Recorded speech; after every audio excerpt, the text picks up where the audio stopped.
Let me ask you something. When your alarm goes off in the morning, what's the very first thing you do? Be honest. Most people roll over, grab their phone, scroll for a bit, maybe smash the snooze button once or twice, then rush through getting ready. By the time they leave the house, they already feel like they're running behind. That's not a routine. That's survival mode. And survival mode guarantees stress, distraction, and zero motivation. Here's the thing. It doesn't have to be that way. You don't have to stumble through your day reacting to everything. You can build a structure that gives you energy, focus, and calm. Not by living like a robot, but by designing habits that actually fit real life. And no, I'm not about to tell you to wake up at 5 a.m. and meditate for 2 hours.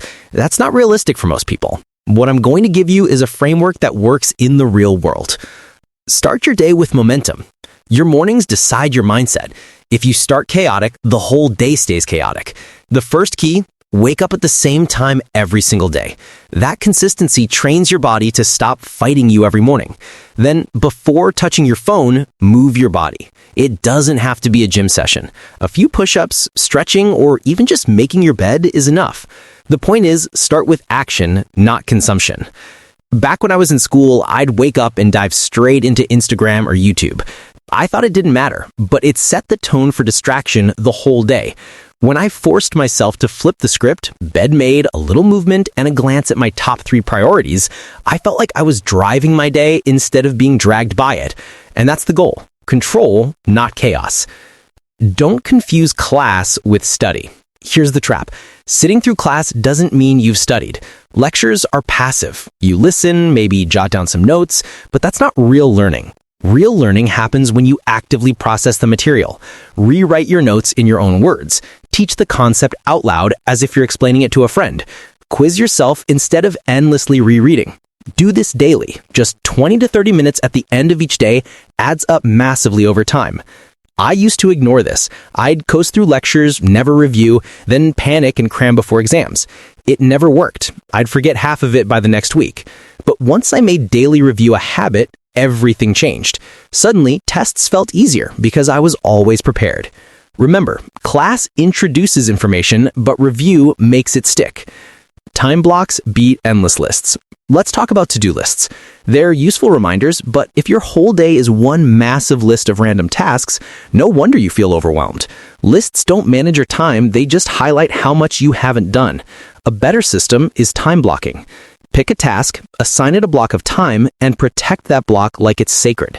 The sweet spot is usually 90 minutes of deep focus followed by a 15-minute break. During that block, no multitasking, no notifications, just one task. When the block ends, rest, reset, then dive into the next. I still remember when I started time blocking. At first, it was hard. My brain craved distractions, messages, and switching tasks. But once I stuck with it, I realized how powerful it was. Projects that used to eat up an entire day were done in half the time. Structure isn't a prison, it's freedom. Guard your energy like money.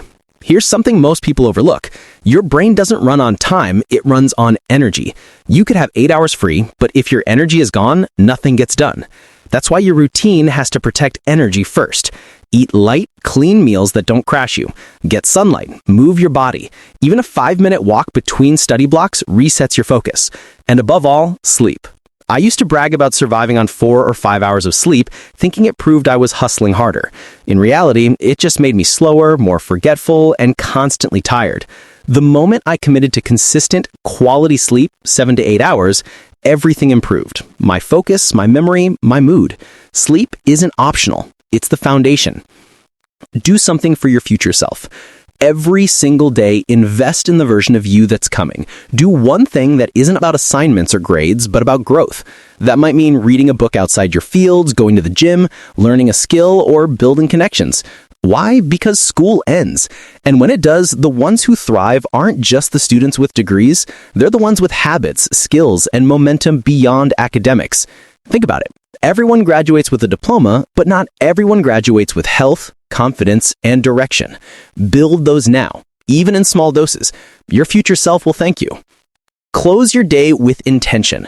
Here's the step most people skip: how you end your day. Too many grind until they're fried, then scroll on their phone until they pass out at 2 a.m. That's not rest, that's avoidance. Instead, close your day with clarity. Write down what you finished, set your top 3 priorities for tomorrow, then unplug and do something that signals we're done today. It could be reading, journaling, stretching, or just quiet reflection. When you end your day intentionally, you don't carry unfinished stress into the next morning. You wake up clearer, calmer, and are ready to start strong. A solid routine isn't about perfection. It's about consistency. You'll slip up, you'll miss days, and that's okay. What matters is returning to structure again and again. Because the student who keeps coming back to discipline will always outperform the one who wings it. Here's the blueprint. Start mornings with momentum. Review a little every day. Use time blocks, not endless lists. Guard your energy like money. Do something daily for your future self. End your day with closure.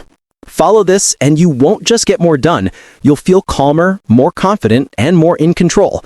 Because once you learn to own your day, you start to own your life.